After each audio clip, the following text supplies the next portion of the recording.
అసలు అభివృద్ధి లేని చోట అద్భుతమైన నిర్మాణం అంటే అల్లూరి సీతారామరాజు ఇంటర్నేషనల్ ఎయిర్పోర్ట్.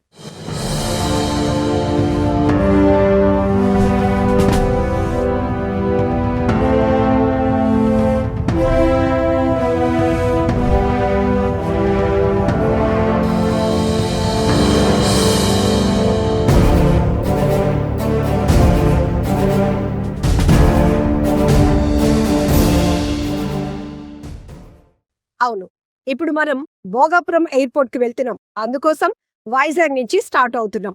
2200 ఎకరాల్లో 4500 కోట్ల నిర్మాణ వ్యయంతో ఇంటర్నేషనల్ స్టాండర్డ్స్ తో నిర్మించిన green field project Bhogapuram airport. Vizag నుంచి భోగాపురం ఎయిర్పోర్ట్ కి జర్నీ ఎంత టైం పడుతోంది, అక్కడికి వెళ్ళిన తర్వాత ఆ ఎయిర్పోర్ట్ యొక్క విశిష్టతలు, ప్రత్యేకతలు అన్నీ చూపిస్తాను. అండ్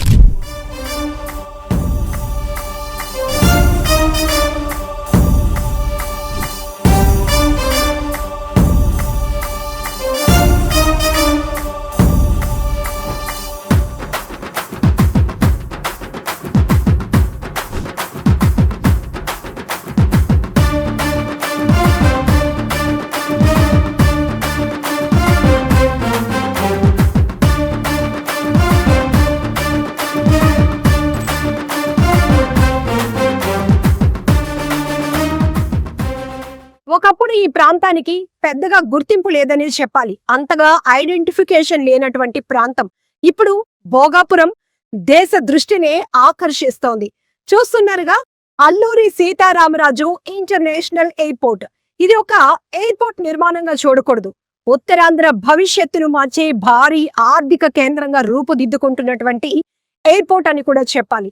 ఒకప్పుడు ఇక్కడ యువత ఉద్యోగ అవకాశాల కోసం, ఉపాధి కోసం విశాఖ, హైదరాబాద్, ముంబై లాంటి ప్రాంతాలకు వెళ్లేవారు. కానీ ఇప్పుడు ఇక్కడే ఉపాధి కేంద్రంగా మారుతున్నటువంటి అంశం కూడా కనిపిస్తోంది. ఒకప్పుడు ఇక్కడ పంట పొలాలు, అక్కడక్కడ చిన్న చిన్న గ్రామాలు మాత్రమే ఉండేవి. ఇప్పుడు భోగాపురం ఎయిర్పోర్ట్ గురించి ప్రతి ఒక్కరూ మాట్లాడుకుంటున్నారు.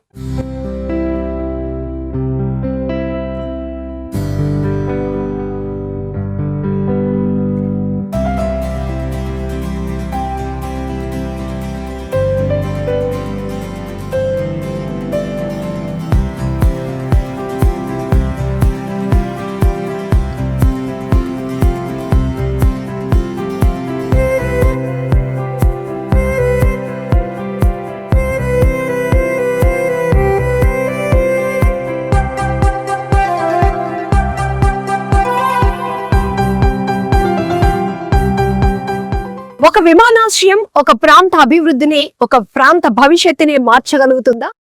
అభివృద్ధి అంటే కేవలం భవనాల నిర్మాణమే కాదు, ఒక ప్రాంత ఆర్థిక వ్యవస్థను, యువత భవిష్యత్తును, పెట్టుబడులను ఆకర్షించే ఒక శక్తిగా మారుస్తోంది భోగాపురం ఇంటర్నేషనల్ ఎయిర్పోర్ట్. రండి, ఇక్కడ జరుగుతున్న నిర్మాణాలు, ఇప్పటికీ ఎంత శాతం వరకు పనులు పూర్తయ్యాయి, ప్రధాని మోదీ కూడా రాబోతున్నారు ప్రారంభోత్సవానికి, మొత్తం చూపిస్తాను.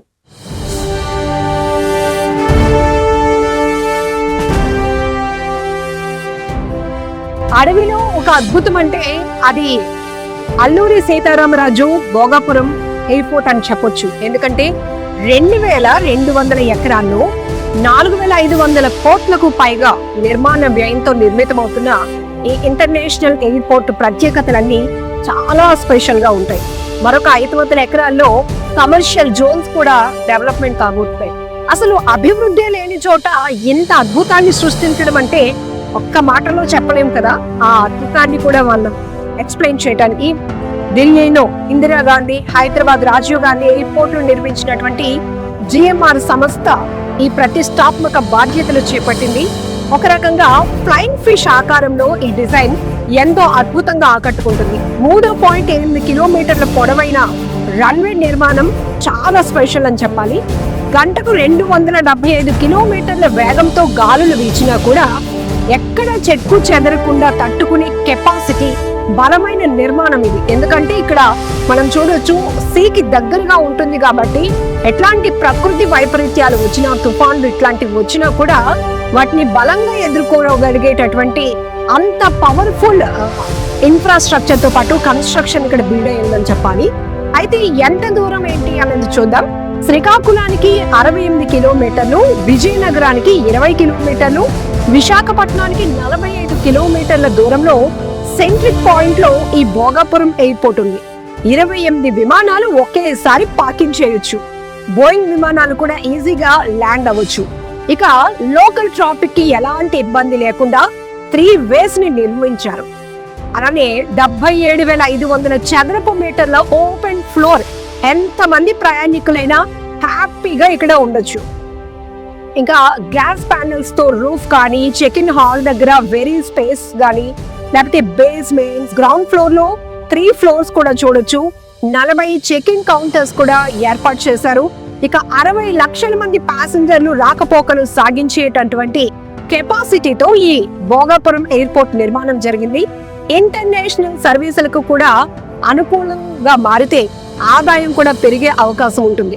ఇక 500 ఎకరాల్లో ఏవియేషన్ హబ్ నిర్మాణం ప్రణాళిక, మెరుగైన సప్లై చైన్ ఎయిర్వేస్ ద్వారా pharma, agri, sea food, IT, manufacturing units, ఆతిథ్య రంగానికి కూడా అద్భుత అవకాశాలు ఉన్నాయి ఇక్కడ అని చెప్పాలి. సో భోగాపురం ఎయిర్పోర్ట్ కి సంబంధించిన అవుట్లుక్ ఒక్కసారి చూస్తే ఇది చాలా ప్రత్యేకం, చాలా వండర్ఫుల్ గా ఉంది. ఎందుకంటే ఇక్కడ ఒక పూల్ అనేది వాటర్ ఫ్లోటింగ్ అలా అవుతూ ఉంటుంది. ఆ వేవ్స్ చూసారా ఎంత ప్లెజెంట్ గా కనిపిస్తున్నాయి. ఒకవైపు సూర్యుడు, మరొక వైపు ఈ వేవ్స్ లో నుంచి ఒక ఫిష్ అంటే ఒక డాల్ఫిన్ ఫ్లై అయితే ఎంత వండర్ఫుల్ గా ఉంటుందో చూపించాలి.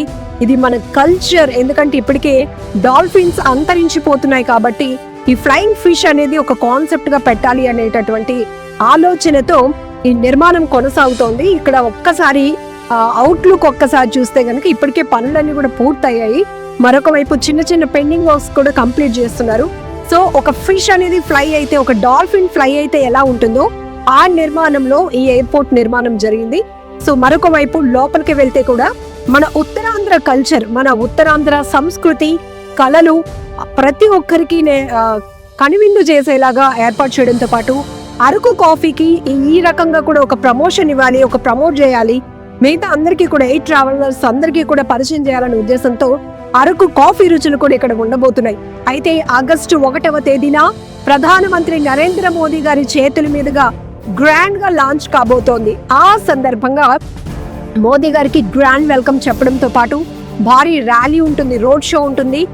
2 లక్షల మందితో బహిరంగ సభను కూడా ఏర్పాటు చేస్తున్నారు. మరొక వైపు 16,000 మందితో దింసా, అరకు మన గిరిజన సాంప్రదాయ నృత్యమైనటువంటి దింసా కూడా ఉండబోతోంది. అన్ని కూడా చాలా ప్రత్యేకతలు అనే చెప్పాలి. ఒకసారి ఇంకా డీప్ గా అసలు ఈ కన్స్ట్రక్షన్ కి సంబంధించి ఏ స్పేస్ లో ఎట్లాంటి వర్క్స్ జరుగుతున్నాయి కూడా మీకు చూపిస్తాను రండి. సో ఇప్పటి వరకు అభివృద్ధి లేని చోట జరిగినటువంటి ఈ నిర్మాణం, ఇది గ్రీన్ ఫీల్డ్ విమానాశ్రయం అని చెప్పాలి. 100% ఇక్కడ ప్రతిదీ చాలా ప్రత్యేకంగా ఉంది. ఆ టెర్మినల్ భవనంలో మాత్రం ఉత్తరాంధ్ర సంస్కృతి కనిపిస్తోంది. వారసత్వాన్ని ప్రతిబింబించేలా అంటే ఫ్లయింగ్ ఫిష్ ఆకారంలో ఈ ఎయిర్పోర్ట్ నిర్మాణం అనేది చాలా స్పెషల్ అట్రాక్షన్, చాలా వండర్ఫుల్ గా ఉంది. బయట నుంచి చూస్తేనే ఆ ఎయిర్పోర్ట్ లోపలికి మనం ఎంటర్ అయ్యే ముందు మనకు ఒక పూల్ లాగా అంటే వాటర్ ఫ్లోటింగ్ కనిపిస్తూ ఉంటుంది. దాన్ని మనం ఎలా ఊహించుకోవచ్చు అంటే ఒక వాటర్ ఫ్లోటింగ్ లో ఉన్నటువంటి ఒక ఫిష్ ఫ్లై అయితే ఎలా ఉంటుంది అనే స్ట్రక్చర్ లో ఈ ఎయిర్పోర్ట్ నిర్మాణం అయితే జరిగింది. సో భోగాపురం చుట్టూ కూడా ఇప్పుడు మరొక కీలక మార్పు, ఏవియేషన్ ట్రైనింగ్ స్కూల్ కావచ్చు, pilot training, air craft maintenance, so cabin crew కోర్సులు ఉత్తరాంధ్ర యువతకి ఇప్పుడు ఒక ఉపాధి అవకాశానికి తావిస్తోందని కూడా చెప్పాలి. ఇకపై ఉద్యోగాల కోసం సిటీలు వదిలి వెళ్లాల్సిన అవసరం లేకుండా ఇక్కడే అందుబాటులోనికి వస్తున్నాయి. ఇది ఒక ఉద్యోగం మాత్రమే కాదు, నైపుణ్య అభివృద్ధి అనేటటువంటి భావన కూడా కలుగుతోంది. సో ఎయిర్పోర్ట్ అంటే కేవలం ఒక భవనం, ఒక నిర్మాణం మాత్రమే కాదు. హోటల్స్ కానీ, లాజిస్టిక్స్ హబ్స్ కానీ, వేర్ హౌసింగ్స్ కానీ, టూరిజం, హెల్త్ కేర్, ఎడ్యుకేషన్, ఇట్లా అన్ని రకాల పైన కూడా ప్రభావం ఉంటుంది. ఒక రకంగా చెప్పాలంటే విజయనగరం, భోగాపురం, నెల్లిమర్ల, ఆనందపురం ఈ ప్రాంతాల ముఖ చిత్రం ఇప్పటికే ఈ ఎయిర్పోర్ట్ తో మారుతోంది అనేటటువంటి ఒక హర్షం కూడా ప్రజల నుంచి వ్యక్తం అవుతోంది.